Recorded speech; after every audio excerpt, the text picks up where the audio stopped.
Hello everyone, আশা করছি সবাই ভালো আছেন। আজকে আমরা অল সোল ডে পালন করতে যাচ্ছি, যেটি নভেম্বরের 2 তারিখে পালন করা হয়। আমরা এখন চার্চে যাচ্ছি। আমরা চলে এসেছি ক্যাথলিক চার্চে। অল সোল ডে মূলত ক্যাথলিক গির্জায় পালিত হয়, তবে কিছু অন্যান্য খ্রিস্ট সম্প্রদায়ও এটি পালন করে।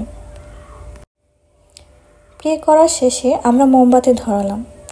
মূলত ফ্রান্সের কবরস্থানগুলোতে মোমবাতি সেভাবে ধরায় না, তারা ফুল দিয়ে মৃত ব্যক্তিদের প্রতি শ্রদ্ধা নিবেদন করে।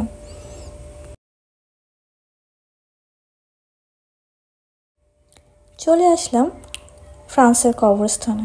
এই কবরস্থানের নাম সিমেন্টিয়াক হাপাস, ইংলিশে যার নাম রাপাস সিমেন্টারি।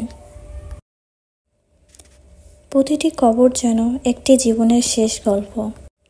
তাদের কবরের পাশে দাঁড়িয়ে শুধু স্মৃতির ভার অনুভব করা যায়। এই দিনটিতে অনেক মানুষ আসে তাদের প্রিয়জনদের স্মরণ করতে। আমরা নর্মালি চার্চ শেষ করে এখানে আসতে প্রায় 12টা বেজে গেছে, এজন্য এখানে লোক কম দেখা যাচ্ছে। অল সোল ডের উদ্ভব 10ম শতাব্দীতে ঘটে, যখন সাধক সাধিকাদের আত্মার শান্তির জন্য প্রার্থনা করার একটি দিন প্রতিষ্ঠা করা হয়। পোপ উরবান ষষ্ঠ এই দিনটি আনুষ্ঠানিকভাবে পালনের ঘোষণা দেন। আমরা কিছু সময় এখানে প্রার্থনা করব, প্রিয়জনদের স্মরণ করব। ফুলগুলো একটি সুন্দর উপহার, যা আমাদের ভালোবাসার একটি প্রকাশ। এই দিনটিতে প্রিয়জনদের প্রতি আমাদের শ্রদ্ধা জানানোর একটি মাধ্যম। এখানে প্রতিটি কবরে একের অধিক লোককে কবর দেওয়া হয়। দেখুন, এখানে 5 জন মানুষের নাম রয়েছে, মানে 5 জন মানুষকে কবর দেওয়া হয়েছে। শরীরের শেষ যাত্রা শেষ হলেও আত্মার যাত্রা কখনো থেমে থাকে না। এই কবরগুলো তারই প্রমাণ।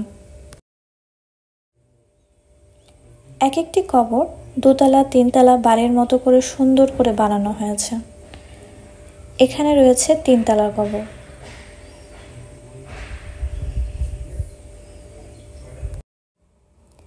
যারা চলে যায় তাদের কবরের উপর যতই ফুল রাখি না কেন, তবুও মনের বিষাদ কিছু কমে না। মৃত্যু শেষ নয়, কেবল শারীরিক যাত্রা।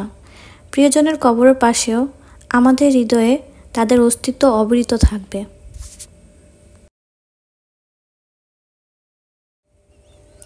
আজকের ব্লগে আমরা অল সোল ডে উদযাপন করেছি এবং কবরস্থানে আমাদের প্রিয় মানুষদের স্মরণ করেছি।